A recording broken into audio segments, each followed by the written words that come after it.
All right, so we are shooting Emerge episode 8 today with myself and Jamie Sundsbak, and we, are just going to talk about what went on this week and about career change, a topic that we're well versed with. Absolutely. I think, at least. I don't know how well we're doing with that, but all right, so we're probably not posting this for like another 8 or 9 days or so. I thought you were going to say 8 or 9 weeks. I'm like, wow, a lot can change.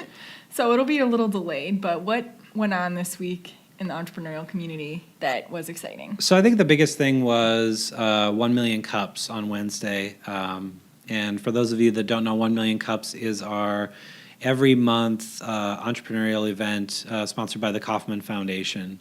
And this particular week, we had myself, apparently I'm getting a lot of screen time recently, talking about my recent trip to Kansas City and the 1 Million Cups Organizers Conference, which was a really great experience. We learned a lot about where 1 Million Cups wants to go as an organization over the next year.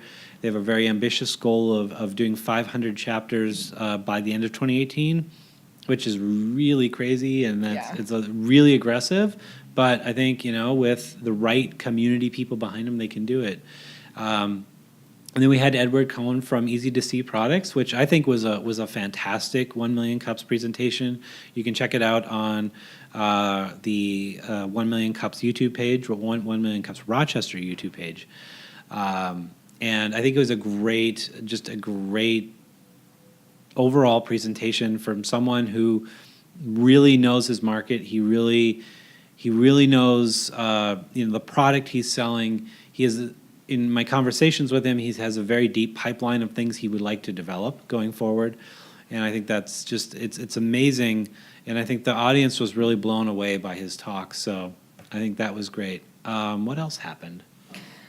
Well, I went to the supplier diversity event for the cool. Chamber of Commerce, and that was interesting. I think I'm doing a podcast on it, but it'll probably already be out by the time this video goes out. How does this temporal craziness work? I don't understand. Weird. So you can check that out. But yeah, the main speaker was had run the diversity and inclusion initiatives for Starbucks Cool. for a while, as well as Target, and I can't quite remember right now, Heinz and something else.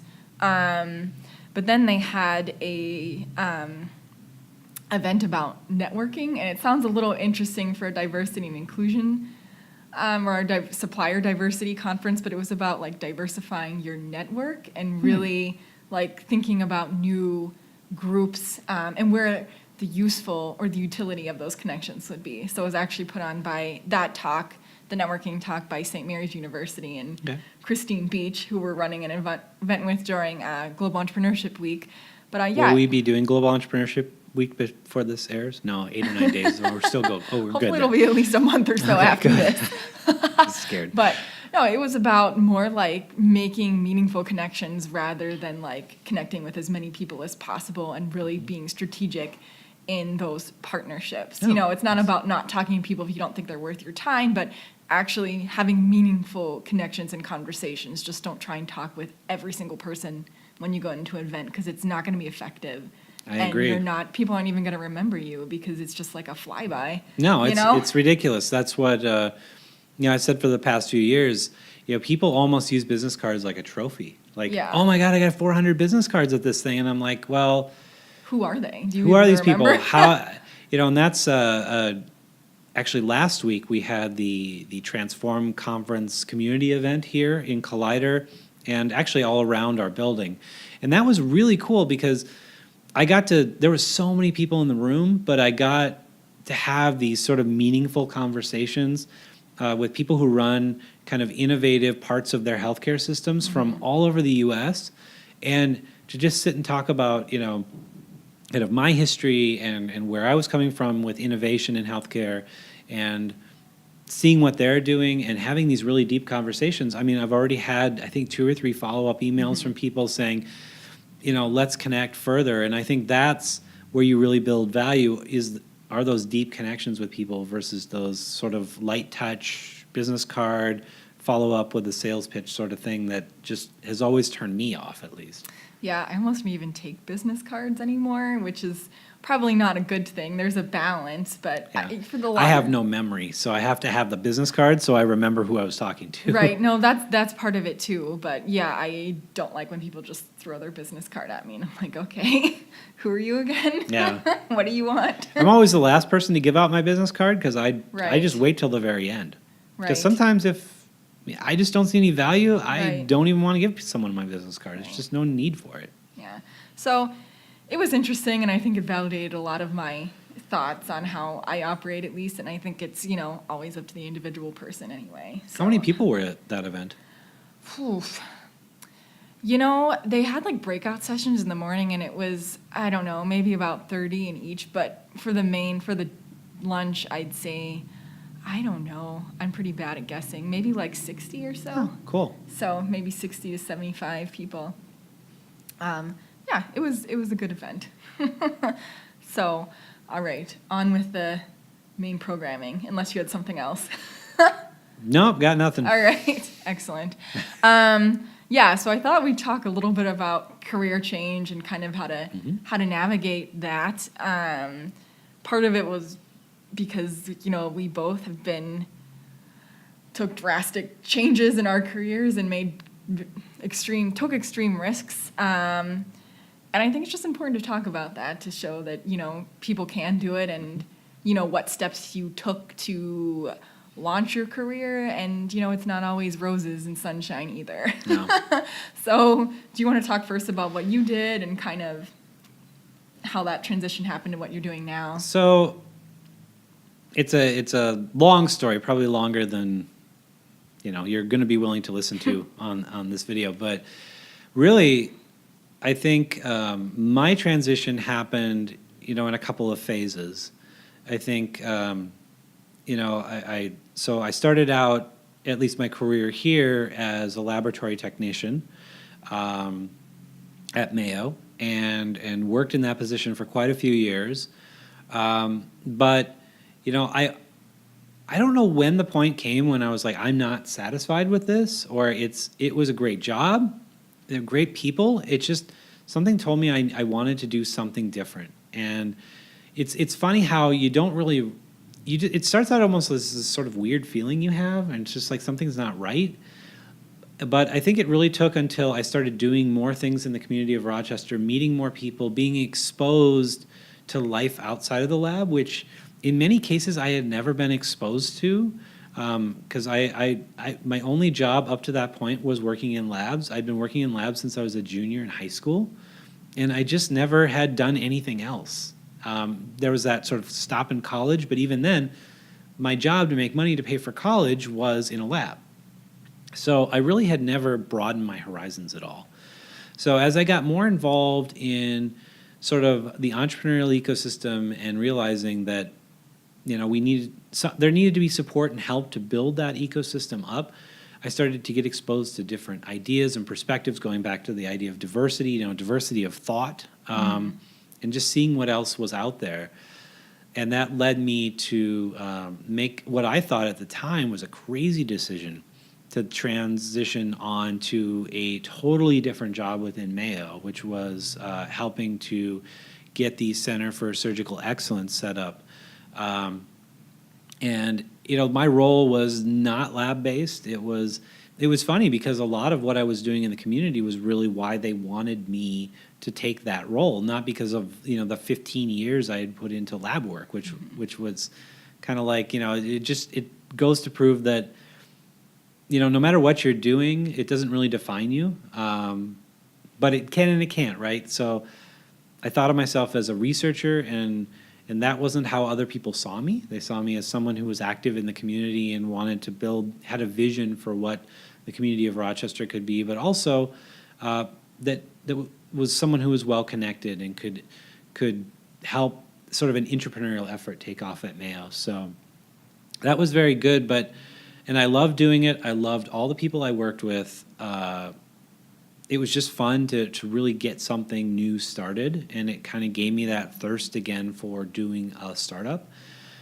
And that really, I think, started pushing me into the realm of, could I do something on the outside of Mayo? Is now the time? And I think really timing is a huge thing. And if I had tried to do something even 2 or 3 years earlier, it would have failed drastically and immediately. And you do grapple with that fear, especially when there's other dependents in your life. As a single individual, it's maybe a little bit easier, although it's still not easy. But when you have a family, when there's a lot of dependence on income and a certain income level for security, it's hard to make that jump. But I think for me, it was more about, I just wanted to be a happier person, right? I felt like I wasn't as happy as I felt that I saw others as I listened to podcasts or watch TV shows about entrepreneurs. There's a trade-off between money, the security of money, and sort of this security, this mental security, this feeling of well-being that you're doing something that you really want to do, pursuing this passion. And I feel like that's what drove me finally over the edge to do this. And there's really no security here at all. No. So I've gone from somewhere that's totally secure in many ways to an area where who knows if I'll be around tomorrow. I mean, I should be, but it's the weekend, so I won't be around here. But it's not as scary as you think. I think that's the real lesson. Is you have these perceptions of what it's going to be like and all these scary things, but when you just kind of push them aside and you realize at the end of the day it's not that big of a deal, the benefits and the happiness that I have it's been amazing. So that's my long-winded sort of journey in a brief 5-minute segment. Yeah. Oh, I think for me, I always felt like something was wrong, and I don't know why. I honestly don't know why I continued doing science. I'm not sure actually how I got into it in the first place. I think, honestly, I'm serious. I think it just kind of happened. It was one of those things. So I am a trained molecular biologist. I have a PhD in molecular biology and genetics, and I think I was practicing that career for 10 years or so.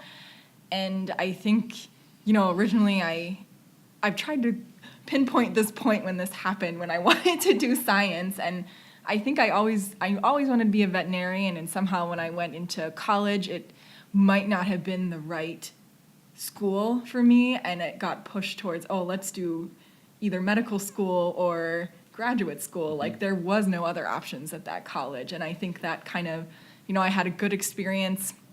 I actually did a summer internship at Mayo while I was in college, and I had a good experience. So I was like, I like doing it. This seems like a stable career. Ha.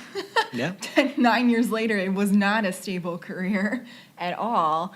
But it seemed like a good fit. It seemed like, I was the first person in my family to go to college. So to my parents, having a college degree, having an advanced degree, that's, in a lot of people's minds, still a really stable career. And that's not the case anymore at all. It is changing for sure. It's definitely changing. So I think I always just kind of knew this wasn't what I was going to be doing, but I couldn't figure out what else to do. I mean, being in graduate school was the best place for me to be at the time. It was 2007, 2008. Where was I going to get a job? Nobody was getting a job. People were losing jobs at that time. And I had a great experience, but I always just knew it wasn't, you always have that feeling it's going to get better. I just need to get past this stage. I just need to get out of college, and the experience after that will be great. And then it's like, oh my God, what are the career options after this? And it's like, well, I'll get in a position and I'll just find some research that I really, really love. And that doesn't happen. And then the funding opportunities are so low, and you're still waiting for this to get better. And it doesn't. And I talk to other graduate students kind of in that same position, and it's like, when you're going through this, you need to take that opportunity to figure out what you want to do during that time. And everyone's always not going to be happy with it. I had professors that I was working with, heads of research that I was working with And basically, they thought I was wasting my time and kind of wasting their time being in graduate school and being mentored and stuff. And that's really hard. It's really hard to take, but I think, when I talk to other students, I just tell them, in the end, this is your life. And you have to do what's best for yourself. And if that means you're taking on an internship, doing work on the side, doing work for free because you have to get experience, I think you do have to give of your time. And that was kind of some of the best advice I was given because I didn't know what I wanted to do. You have to give of that time to figure it out. Nobody's going to do it for you. Nobody's really going to give you permission to do it. And why should you need to wait for that? Yeah. And I think it's the same thing you were saying, like, don't be limited by what your perceptions are of yourself. Like, you can learn anything by picking up a book, listening to a podcast. Just do it, try it, make it till you break it, right? Yep. Or fake it till you break it. Fake it, just fake it. No, that's not right either. Fake it till you make it. There you go. But yeah, I was in a lot of research labs for a lot of years, and I saw a lot of graduate students go through different programs that were in my lab, and it's amazing to see where they've all ended up. Kind of look back. I think everybody gets into programs like that and think that probably the career that's put in front of them by their mentors are academic, because that's what those people chose to do.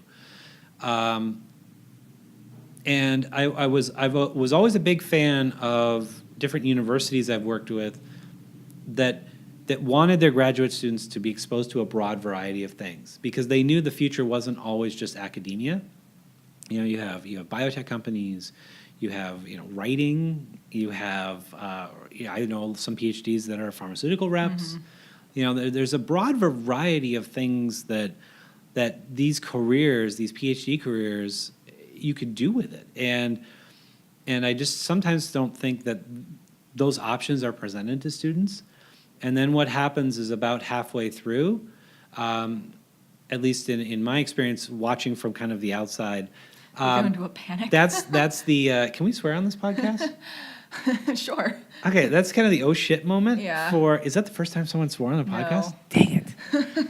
They kind of get into this oh shit moment where it's like, oh my God, is this the right thing that I should be doing? Yeah. And it's crazy, but then I think the majority of those people then look at it and say, well, I'm already halfway done there. Right, why don't I it. just keep doing it? What I find, at least again, watching over those years, was those are the most depressing time for those people. It's like a year or 2 years of just absolute hell. And I wonder, when I worked at the University of Utah, they really had a lot of these sort of stage gate checkpoints with their grad students.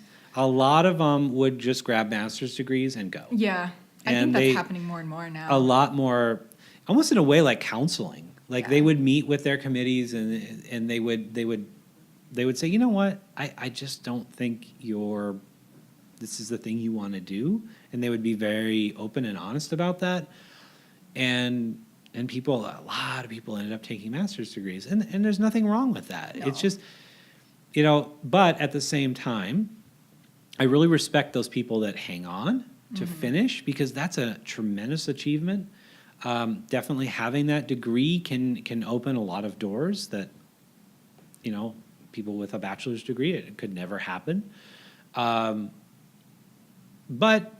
it's just, I think it also teaches you how to really, it's really good for entrepreneurial training. Right. Because you got to put in a massive amount of time. You got to live on like beans and rice sometimes. You learn to live very frugally. I think being a grad student is probably one of the last of the U.S. professions or training professions where you have to live that poor for so long. So, I always say, in my mind, though this is not limited, the 2 times really to start something in terms of entrepreneurship are after you get done with your schooling, whether it's high school or your PhD or something in between, all the way, then I think the second good time is being an empty nester. You just have more time on your hands to do things. So I think during those 2 times, people are more likely to start things. That doesn't say that there aren't 100,000 other examples in the middle. But I think you're just more likely to do it during those times.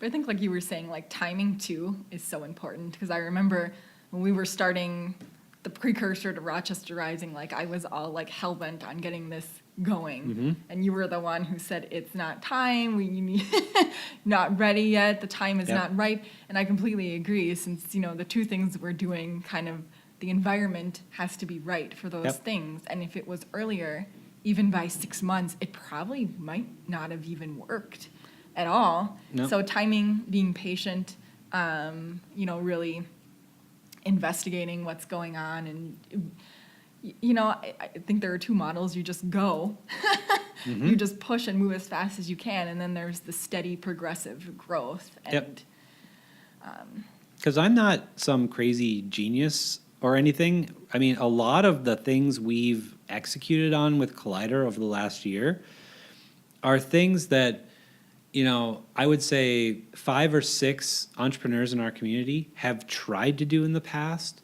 or wanted to do but just could never follow through with it.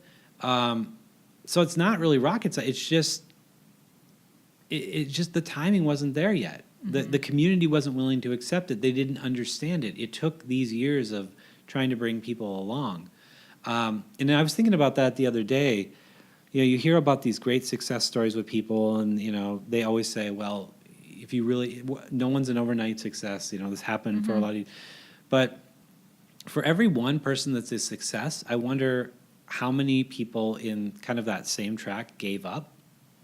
So to me, it's kind of like, those 1 or 2 people are super successful, but could more people, is the key to success actually just that perseverance? It's continuing to try and iterate and keep going. But the people who give up, would they been equally as likely to do it? Is it not sort of this inherent genetic talent? Is it just that people keep learning and growing and pushing? I don't know. And I'm sure it has luck, but I don't understand what luck is. Yeah, well, Never quite figured that out. Yeah, I think entrepreneurship's a lot about stubbornness too. Like you said, like keep learning, keep iterating, don't be afraid to fail, and don't be afraid to admit that something didn't work, and don't keep pushing it. Actually, like go back and iterate and figure out what went wrong or what's not working quite as well as it could be. And I think that takes a lot of perseverance, because everybody doesn't understand entrepreneurship. No. Everybody doesn't understand, like, oh, why aren't you just getting paid? Why don't you just go and do something that is 9 to 5, and you're not working nights, weekends, and you have no idea when you're going to get paid or how you're going to get paid. And I think it takes a special person to just keep navigating through that. Because everybody has, a point where they're like, this is not going to work. This is not working. And just, if you know that eventually things are going to turn around and you're on the right path and you keep pushing, then hopefully it does turn around, And I think that's the point where it's like on this slope where it's about to come back up, that a lot of people give up. Yep. And at the same time, though, I think don't be stupid. Right. I mean, there are so many people that are like, hey, guess what? I just quit my job. What are you going to do? I don't know. I'm going to be an entrepreneur. Like, what are you going to work on? I don't know. I would have never survived if I would have walked away 5 years ago or 7 years ago and started Collider. I mean, I wouldn't have known what to do. It really took the time to meet people and do events and see how, the Cube evolved as a co-working space, and visiting other co-working spaces on, essentially vacations from my day job, working nights and weekends, having that, I hate these words, but side hustle. It's just a weird term. But doing that, I mean, that's the best thing about having a legit job, so is you can experiment, and you almost de-risked it in a way. Right. And I think that's what a lot of people don't understand or don't think about, is that both of us, were building this for a lot longer than I was. You probably were building BioM for 4 or 5 years while you're doing your regular It was 5 years, job. yeah. Yeah, I think we were building Life Science Nexus and Rochester Rising for at least a year and a half, maybe 2 years before stepping away. So it takes time to learn those things, and like you said, figure out the right environment, and learn. So, yeah. It's a crazy amount of work, but it pays off. I mean, I can't say it always pays off, but so far it's been very good. I think we've made a lot of positive impact. It sounds like we're at like doing our eulogy. Maybe we shouldn't talk about this. I think we've made a lot of headway, a lot of positive impact. We've impacted a lot of people. We've brought awareness to a lot of people who people didn't really previously know even existed around here, and I think that's amazing. That's what a true sort of startup or entrepreneurial community should do. I mean, we give first, we surface what's going on, we go out of our way to help people in any way we can, and that's so crucial, and it's so simple. That's the funny thing. Like, when I first heard that philosophy, I was always saying to myself, like, isn't that just what Midwesterners in small towns do? I mean, they support each other. They jump in when people are in distress. They raise the barn together. All that stuff. It's so inherent in Midwesterners, and I think that it kind of, for a while, I'd become a bit jaded on stuff like that. I've been like, it's got to be for profit for me, and that's all that matters. And it kind of brought me back to my roots again. And I'm just happy to see it, really starting to happen here. And that's why I'm really excited to continue on. And that's the cool thing. After all that pushing and perseverance, now it's like rocket fuel, right? You see other people starting to do these things, and suddenly you just see this movement happening, and that, not necessarily you want to take credit and say, I started it, because I didn't, but just putting all of that, just once it keeps you wanting to get up every day and be excited about it and know that something's going to happen. And, if we could just get 20 more people as activated, and we could have monumental change in our region. We really could. I mean, I would say there's a good 10 to 20 people doing it now in various ways, shapes, and forms. If we could double that within, maybe that's our aggressive push. I've always said that, I think we should have a 1% pledge for the city of Rochester that, if you could give 1% of your time, or a little more if you want, maybe 5%, if you could give, 1 or 5% of your time per week to doing something for an entrepreneur in the community, I think you could radically change what's going on in Rochester. There's your new campaign. I've thought about it, but I just really think that people don't really understand that they can do tiny little things that will radically change the course of someone's life. Yeah. It just, even just having coffee with a couple people or being a mentor, I mean, it changes everything for people. Yeah. And I think most people usually have even a small amount of time that they can give. And I think, when you're thinking about growing your community or navigating career change or something, you have that time to give. I think if you're sitting down and watching any TV at night, you have time to give. And you don't necessarily need to just support entrepreneurs, right? Get involved in local politics. Get involved in a volunteer effort. Just give something, because at the end of the day, like, you shouldn't measure yourself on, oh my God, I watched all of Game of Thrones in one night. Like, that's like going to an all-you-can-eat buffet and feeling terrible afterwards. You should be doing something, just a tiny thing, that can make a huge difference.